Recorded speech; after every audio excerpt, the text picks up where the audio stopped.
Hey everyone, welcome to today's revision class for child psychology. आज का first question है dash is the capacity to acquire and apply knowledge. Personality, intelligence, aptitude या attitude, इनमें से कौन सी चीज़ है is the capacity to acquire and apply knowledge, जिससे हम क्या कर सकते हैं, नॉलेज को एक्वायर कर सकते हैं और उसे अप्लाई भी कर सकते हैं। तो क्या हो जाएगा इसमें से बी, इंटेलिजेंस।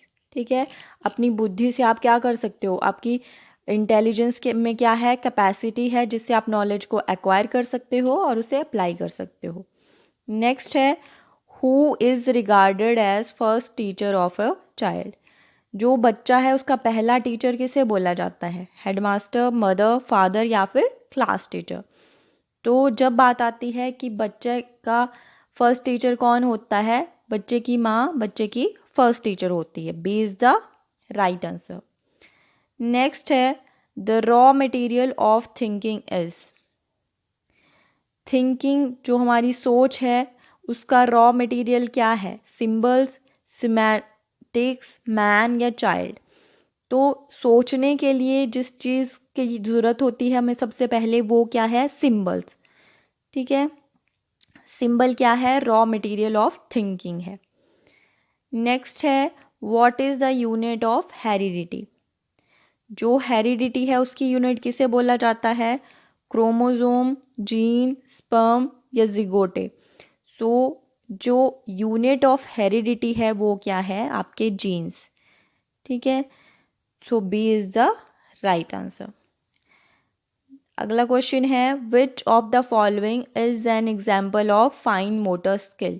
इनमें से कौन सा एग्जाम्पल है फाइन मोटर स्किल का। फाइन मोटर स्किल कौन सी स्किल होती हैं, जिसमें हम अपनी मसल्स का बहुत ही बारीकी से यूज़ करते हैं। ऐसे काम जहाँ पे हमें बहुत ही बारीकी की नीड रहती है, क्या क्लाइंबिंग में होती है, हॉपिंग में, रनिंग में या फिर राइटिंग में। तो जब हम अपनी फाइन मोटर स्किल्स का यूज़ करते हैं किस चीज़ में, day is the right answer, writing. लिखने में हमें बहुत बारीकी की ज़रूरत होती है, इसीलिए ये किसका एग्जाम्पल है, फाइन मोटर स्किल का। और क्या आ सकता है, जैसे कि बुनाई करते हैं, ठीक है, आप स्वेटर को बुन रहे हो, उसमें भी आप किसका यूज़ कर रहे हो, अपनी फाइन मोटर स्किल का। या फिर पेंटिंग आ गई, ड्राइंग आ गई।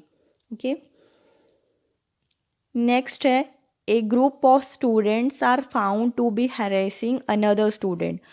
What should be your reaction? अब एज ए टीचर आपको सोचना है कि एक ग्रुप ऑफ स्टूडेंट्स है, वो दूसरे किसी बच्चे को क्या कर रहा है, परेशान कर रहा है। तो एज ए टीचर आपका क्या रिएक्शन होना चाहिए, आपको क्या करना चाहिए, क्या बच्चों को पनिश करना चाहिए या फिर उन्हें अपने घर भेज देना चाहिए या बच्चों को काउंसिल करना चाहिए इंडिविजुअली या उनको वार्निंग दे के छोड़ देना चाहिए। तो एज ए टीचर सबसे अच्छा ऑप्शन क्या है, आपको क्या करना है, उन बच्चों को उनको काउंसिल करना है इंडिविजुअली कि वो ऐसी शरारतें क्यों कर रहे हैं, क्या रीज़न है, क्या कोई और उनसे करवा रहा है या एक दूसरे के बोलने पे वो कर रहे हैं। ठीक है, तो इस तरह क्या करना है, काउंसिल करना है स्टूडेंट्स को अलग अलग इंडिविजुअली, जिससे कि आपको मेन रीज़न का पता लग सके। ओके, तो मतलब एज ए टीचर आपको हर बात का ध्यान रखना पड़ता है कि जिससे बच्चे का बिहेवियर भी सुधरे। ओके, और जो भी उसको प्रॉब्लम्स हैं कि वो एक स्पेसिफिक पर्टिकुलर चीज़ किस रीज़न की वजह से कर रहा है, आप उस प्रॉब्लम को सॉल्व भी कर पाओ। ओके, नेक्स्ट है what is meant by schema. Schema से क्या मतलब हुआ, स्कीमा कहाँ पे हमने पढ़ा था, जीन पियाजे के संज्ञानात्मक विकास के सिद्धांत में, कोग्निटिव थ्योरी में। तो स्कीमा से क्या मतलब है, क्या बोला था जीन पियाजे ने, चंकिंग मैकेनिक्स है, लर्निंग टेक्निक्स है, packet of information in organised way है या फिर इंटेलिजेंस है। तो स्कीमा से क्या मतलब हुआ, आंसर करो अगर आपको आता है, क्या आ जाएगा इसका right answer, C is the right answer, packet of information in organised way.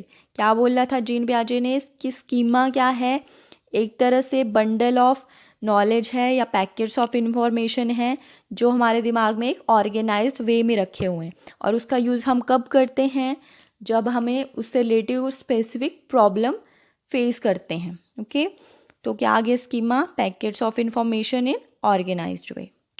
Next है to cater individual differences in his classroom a teacher should.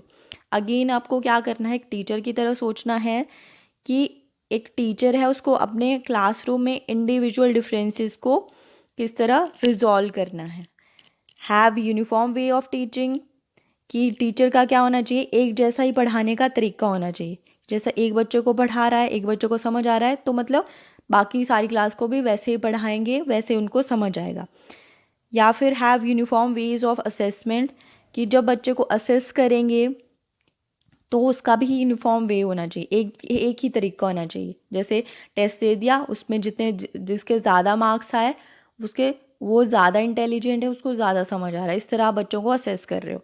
Separate students based on their ranks, या फिर क्या कर दोगे आप, स्टूडेंट्स को अलग कर दोगे उनके रैंक के हिसाब से, कि इस बच्चे के ज़्यादा नंबर हैं ये अलग, इसके कम हैं ये डफर है ये अलग, ओके। इस तरह आप कैटेगराइज करोगे। या फिर engage in dialogue with students and value their perspective. तो इसका राइट आंसर क्या हो जाएगा, डी, कि टीचर ने क्या करना है, उन बच्चों के साथ बात करनी है, उनके पर्सपेक्टिव को समझना है, क्या उनकी नीड्स हैं उसको जानना है, बच्चों को कहाँ पे प्रॉब्लम आ रही है किस चीज़ में। जैसे कोई आप क्वेश्चन उनको करवा रहे हो तो स्पेशली उनको किस पॉइंट में प्रॉब्लम है, क्या चीज़ उनको समझ नहीं आ रही है, या लास्ट क्लास से ही उनको जो कोई क्वेश्चन है या उनका कोई टॉपिक है वो क्लियर नहीं हुआ है, ठीक है। ये सारी चीज़ें आप ध्यान रखोगे तभी आप क्या कर सकते हो, कैटर कर सकते हो, इंडिविजुअल डिफरेंसेस को दूर कर सकते हो एक क्लासरूम में, ठीक है। तो एज ए टीचर आपका क्या काम होगा कि बच्चे के पर्सपेक्टिव को समझना, उनकी नीड्स को समझना, उनके साथ बात करना, उनके प्रॉब्लम्स को सॉल्व करना। नेक्स्ट आ गया असेसमेंट इज़ पर्पसफुल इफ़। जो असेसमेंट है वो पर्पसफुल होगी कब, it includes fear in students, कि इससे बच्चों में डर पैदा हो, या it includes stress among students, या इससे बच्चे स्ट्रेसफुल रहें, या डन ओनली वंस, कि एक ही बार की जाए असेसमेंट, या फिर it serves as a feedback for the students as well as the teachers. So इसका राइट आंसर क्या हो जाएगा, डी, कि असेसमेंट तभी पर्पसफुल हो सकती है जब ये बच्चों को फीडबैक दे साथ साथ टीचर्स को भी, ठीक है। क्योंकि पढ़ाने का क्या मतलब होता है, कोई बच्चा फेल नहीं होता, एक टीचर का पढ़ाने का तरीका फेल होता है, ओके। तो असेसमेंट तभी पर्पसफुल हो सकती है जब ये बच्चों को भी फीडबैक दे और टीचर को भी। अगर बच्चों की असेसमेंट अच्छी है, बच्चा अच्छा परफॉर्म कर रहे हैं, मतलब एक टीचर अपने पढ़ाने के तरीके में सक्सेसफुल हुआ है, ओके। तो दोनों के लिए फीडबैक देता है असेसमेंट, टीचर को भी और स्टूडेंट को भी। लास्ट क्वेश्चन है, according to NCF 2005 the role of a teacher has to be. NCF 2005 के अकॉर्डिंग एक टीचर का क्या रोल होना चाहिए, अथॉरिटेटिव, डिक्टेटोरियल, या फैसिलिटेटिव, या फिर डोमिनेटिंग। तो अकॉर्डिंग टू NCF 2005 टीचर का क्या रोल होना चाहिए, टीचर का रोल होना चाहिए फैसिलिटेटिव, एक फैसिलिटेटर की तरह काम करे, ठीक है। जो क्या करे, बच्चों को एनालाइज करे, लर्नर्स को इंटरप्रेट करे, process of knowledge of construction को, ठीक है। मतलब उन क्या करे कि अब लर्नर को क्या करना है, आपने एनालाइज करना है क्या उनकी नीड्स हैं, ठीक है। किस तरह की जो लर्निंग प्रोसेस है वो किस तरह की होनी चाहिए जिसके बच्चों को अच्छी तरह से समझ आए, वो लर्निंग एक्टिविटी में इंगेज हो सके, ठीक है। ये नहीं कि आप क्लास में आए और क्या किया, एक लेक्चर दिया, बच्चों ने नोट्स लिखे और चले गए, ठीक है। आपको क्या करना है, फैसिलिटेट करना है, एक फैसिलिटेटर की तरह उनको, उनके लिए काम करना है। उनको कोई प्रॉब्लम आ रही है, उनकी प्रॉब्लम को, बच्चों की प्रॉब्लम को तब टीचर ने सॉल्व करना है, ओके।